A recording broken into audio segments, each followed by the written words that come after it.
આજના પ્રોગ્રામની શરૂઆત આપણે સૌ હવે દીપક પ્રજ્વલિત દ્વારા કરીશું.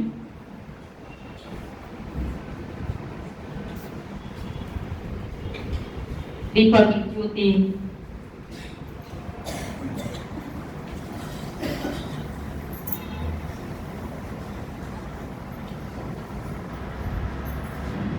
ज्योत से ज्योत मिले आत्मा रूपी दीपक नी ज्योत ने पण प्रज्वलित पण जरूरी है. दीपक द्वारा अंधकार ने આપણે દૂર કરીએ છીએ. એવી જ રીતના અજ્ઞાન સ્વરૂપે અંધકારને પણ દૂર કરવા માટે જ્ઞાન રૂપી દીપકની જ્યોત સદાને માટે પ્રજ્વલિત રાખવી પણ જરૂરી છે. माता सरस्वती की करते हैं हम प्रार्थना, सच्चे मन से करते हैं मनोकामना. ज्ञान की देवी है मां सरस्वती, आह्वान करती हूँ. દીપ પ્રજ્વલિત દ્વારા આપણે બધા જ પ્રોગ્રામની શરૂઆત કરીશું. આપની સૌની પાસે મોબાઈલ છે. મોબાઈલ દ્વારા પણ આપ સૌ પોતપોતાની મોબાઈલ દ્વારા પણ દીપકની જ્યોતને પ્રજ્વલિત કરીશું. A wallet.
आज विशेष प्रजापिता ब्रह्मा कुमारी ईश्वरी विश्वविद्यालय तरफथी शिवरात्रि निमित्ते આપણે સૌ એકત્રિત થયા છીએ.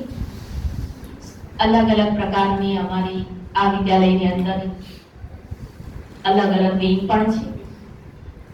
દરેક વિંગની અંદર કહેવામાં આવે છે એક લક્ષ્યની સાથે આ સંસ્થા કાર્ય કરી રહી છે. સંસ્થાનું વિશેષ એક લક્ષ્ય છે મનની સાચી શાંતિ કઈ રીતના પ્રાપ્ત કરવી. એની સાથે સાથે નર એવું શ્રેષ્ઠ કર્મ કરે જે નારાયણ સમાન જીવન બનાવી શકે અને નારી એવું શ્રેષ્ઠ કર્મ કરે જે શ્રી લક્ષ્મી સમાન જીવન બનાવી શકે. અલગ અલગ પ્રકારની વિંગો દ્વારા સંસ્થા કાર્ય કરે છે. આ સંસ્થાની સ્થાપના 1937 હૈદરાબાદ કરાચીમાં કરવામાં આવી. ત્યાંથી 1950 ની અંદર આ સંસ્થાનું સ્થળાંતર એ માઉન્ટ આબુ કરવામાં આવ્યું. આખા વિશ્વનું મેઇન હેડક્વાર્ટર એ માઉન્ટ આબુ છે. આપ સૌએ માઉન્ટ આબુના લીધી પણ હશે. વધારે પરિચય ના આપતા અમારી અલગ અલગ પ્રકારની 18 થી 20 જેટલી વિંગ છે.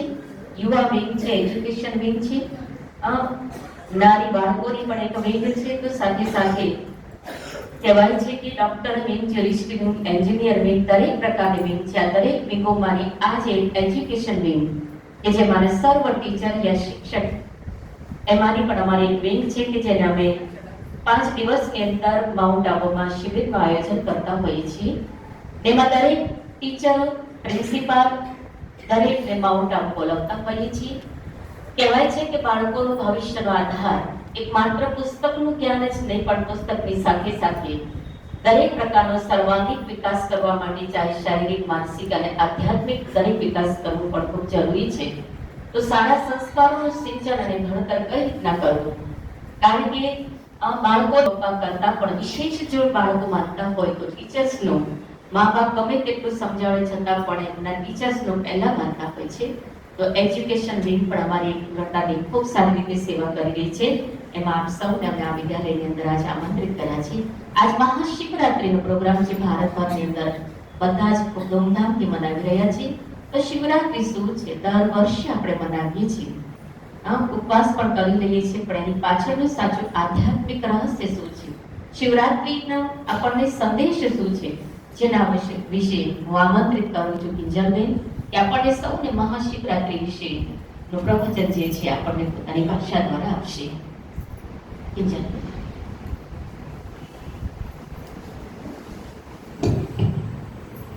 ઓમ શાંતિ.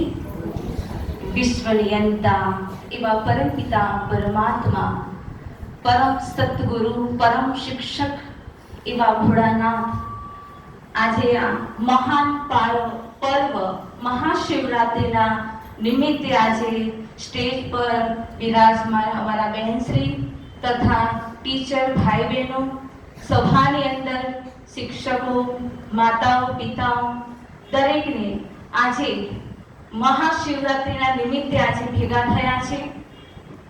કારણ કે આજે આપણે જોઈએ તો તહેવારની અંદર સમય કાઢીને આવવું એ બહુ મોટી વાત છે. મહાશિવરાત્રી એ મોટો પાવન પર્વ, પવિત્ર દિવસ કહેવામાં આવે છે. ભારત દેશ એ તહેવારોનો દેશ છે, એ બધા જ આપણે જાણીએ છીએ. ભારતીય સંસ્કૃતિ, ભારતીયની ભાવનાઓ એ તહેવારો સાથે જોડેલી છે.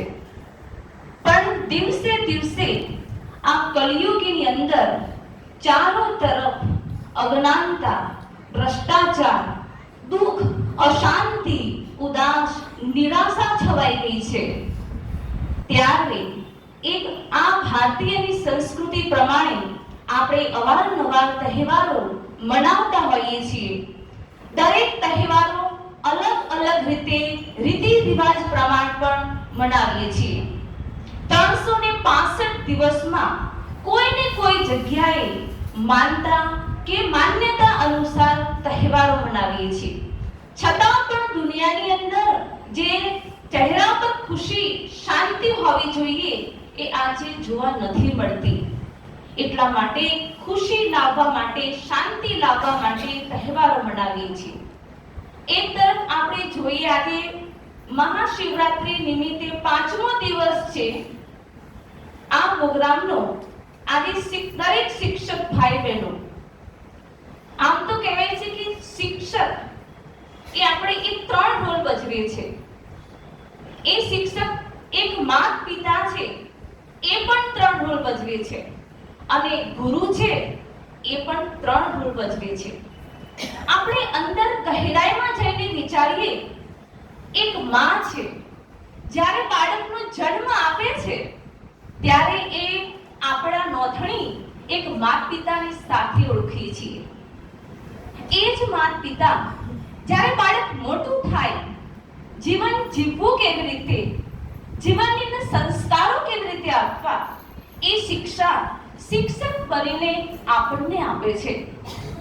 અને એ જ માતા પિતા જ્યારે પોતાના બાળકને કોઈ પણ પરિસ્થિતિનો સામનો કરવો હોય અને કદાચ એ નિરાશ થઈ ગયો હોય, હારી ગયો હોય, ત્યારે એ જ માતા પિતા એક ગુરુની દ્રષ્ટિથી, એક વરદાનની દ્રષ્ટિથી એ પોતાના બાળકને કહે છે, તું ચિંતા ના કરે, બધું જ થઈ જશે, જે થશે એ સારું જ થશે.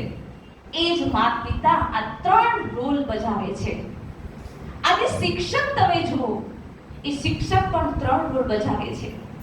જ્યારે નવા સ્કૂલે વિદ્યાર્થી જાય છે ત્યારે કંઈ જ નથી આવડતું, તો સ્કૂલના નીતિ નિયમો અને દરેક વસ્તુ એ ત્યારથી શિક્ષક શીખવાડે છે, એ માતા પિતા બનીને શીખવાડે છે. ત્યાર પછી એ સ્કૂલે ગયા બાદ એ જ શિક્ષકના રૂપમાં આગળ વધવા માટે ઘણી બધી એક સૂર્ય સમાન એને તપાવે છે, શિક્ષા આપે છે. જેમ સૂર્ય પોતે એટલી રોશની આપે છે, તપાવે છે, જો સૂર્ય જ ન હોત તો અંધારું થાય છે. એમ જો દુનિયામાં શિક્ષક જ ન હોત તો આજે વિદ્યાર્થીનું જીવન કેવું હોત? તો એ શિક્ષક બનીને એ શિક્ષક શિક્ષા આપે છે અને એ વિદ્યાર્થીને જ્યારે પરીક્ષાનો સમય આવે છે ત્યારે એ શિક્ષક ગુરુનું રૂપ ધારણ કરી લે છે, એક વરદાની બની જાય છે. એમના વિચારો દુઆઓ ભર્યા હોય છે. જ્યારે પરીક્ષા લખતા હોય, પેપર લખતા હોય છે, ત્યારે કોઈ પણ ટીચરનું એક નજર નાખે છે ત્યારે એક સંકલ્પ આવે છે કે દરેક વિદ્યાર્થીઓ સારા માર્ક્સ લાવે, સારા ટકા લાવે, એવી અંદરની ગુરુની જેમ રૂપ ધારણ કરીને વરદાન આપે છે. એવી જ રીતે સદગુરુ જે કહીએ છીએ, દુનિયામાં બચપનથી આપણને કોઈ ગુરુ બનાવતા હોય છે અને એ ગુરુ વગર જ્ઞાન નથી, જ્ઞાન વગર સદગતિ નથી. તો એ ગુરુ પણ જ્યારે આપણને એમની પાસે જઈએ તો મા બાપની ભાષા આવે છે, જીવન જીવવાડે છે, કર્મ કેવી રીતે કરવું એ શીખવાડે છે અને આપણને અનેક વરદાનોથી ભરપૂર કરી દે છે. એવા આપણા ભોળાનાથ પણ શિવ, જે આપણે કહીએ કે વગાડે છે ડમરૂ, ભરતો ઝોલી, આપણે કઈ ઝોલી ભરે છે ભગવાન? કઈ ઝોલી ભરવાની છે? કઈ ઝોલી ભરે છે ને આપણે કઈ ભરવાની છે? ભગવાન આપણને જ્ઞાનની ઝોલી ભરી રહ્યા છે. તો આ જે મહાશિવરાત્રિના નિમિત્તે એવા જ્ઞાન સૂર્ય પરમપિતા પરમાત્મા આ ધરા ઉપર અવતરિત હોકર આપણે મહાશિવરાત્રિનો પાવન પર્વ મનાવી રહ્યા છીએ બધા ભેગા મળીને. તો પરમપિતા પરમાત્મા એ જ્ઞાન સૂર્ય છે. જેમ દુનિયાની અંદર સૂર્યનું મહત્વ છે, એ સૂર્યની બે વિશેષતાઓ છે. એક છે આપણને દરેકને ઉર્જા આપે છે અને એક તરફ આપણને રોશની આપે છે. જે પરમપિતા પરમાત્મા આ દુનિયામાં આવીને આપણો અજ્ઞાનતાનો અંધકાર દૂર કરીને અને આપણને નવા જીવન જીવવાનો રસ્તો બતાવે છે, એ છે આપણા સર્વના પ્યારા પરમપિતા પરમાત્મા શિવ છે. એ કલ્યાણકારી છે. તો ગીતાની અંદર પણ કહ્યું છે કે યદા યદા હિ ધર્મસ્ય ગ્લાનિર્ભવતિ ભારત, જ્યારે ધર્મની ગ્લાનિ થાય છે ત્યારે સ્વયં પરમપિતા પરમાત્મા આ ધરા પર અવતરિત થાય છે. ત્યારે એમની યાદગાર રૂપે આપણે મહાશિવરાત્રિ તો મનાવીએ છીએ, પણ આપણે રીતિ રિવાજ પ્રમાણે મનાવીએ છીએ. આપણને સાચું રહસ્ય ખબર નથી. તો એ પરમાત્મા વાયદો પૂરેપૂરો નિભાવવા માટે આ ધરા પર આવી ગયા છે. તો આપણા ભારત દેશની અંદર દરેક કૃષ્ણનો જન્મ રાત્રે થયો હતો, તો પણ આપણે જન્માષ્ટમી કહીએ છીએ. એમાં દરેક તહેવારોની અંદર બે જ તહેવાર એવા છે જે પાછળ રાત્રિ શબ્દ આવે છે. જે નવરાત્રિ કહીએ છીએ, બીજો શિવરાત્રિ કહીએ છીએ. નવરાત્રિની અંદર જે દેવી શક્તિઓ છે, એ દેવી શક્તિઓનું આપણને કંઈક સમજાવે છે. એ શક્તિઓના ચાર ભુજા હોય છે. એ ચાર ભુજા એટલે ચાર આઠ શક્તિઓ છે. ચાર ભુજા જમણી સાઈડ, ડાબી સાઈડની ચાર ભુજા, આઠ હાથ વાળી કહીએ છીએ. શક્તિ જે આપણી ખતમ થઈ ગઈ હતી, એ સ્વયં પરમપિતા પરમાત્મા આપણને શક્તિઓ જાગૃત કરી રહ્યા છીએ, એટલે નવરાત્રિ કહીએ છીએ. અને શિવરાત્રિ, શિવરાત્રિ આવે એટલે આપણે દરેક ભાવિ ભક્તો પોતાનું ક્રિયા કરીને મંદિરે જાય છે, જપ તપ કરે છે. અને મંદિરે સમયનું પણ મહત્વ છે. આપણે રોજ મંદિરમાં જતા હોઈએ અને તહેવારના દિવસે મંદિરમાં જઈએ, એમાં કેટલું અંતર લાગે છે. એમ સમયનું મહત્વ એટલે તમે આમ જોવા જઈએ તો કહીએ ને કે જ્યારે દરેકની અંદર માંગવાની ભાવનાઓ તો દરેકની અંદર છે. જ્યારે એક ગરીબ માણસ જે માંગે છે ત્યારે આપણે એમ કે ભીખ માંગવા આવ્યા છે, અને કોઈ પૂજારીને દાન પુણ્ય કરીએ તો શું કહેવાય, અમે દાન કર્યું. અને કોઈ એવી જ રીતે કોઈ આપણા નેતાઓને કંઈક આપણે આપવાનું થાય તો શું કે ચાંદ લાગી ગયો. માંગે તો બધા જ છે, પણ દરેકનો સમય અલગ છે, વ્યક્તિત્વ અલગ છે, ભાવનાઓ અલગ છે. એમ દરેક ભગવાનના મંદિરમાં તો જાય છે, પણ દરેકની ભાવનાઓ અલગ અલગ હોય છે, દરેકનું વ્યક્તિત્વ અલગ અલગ હોય છે.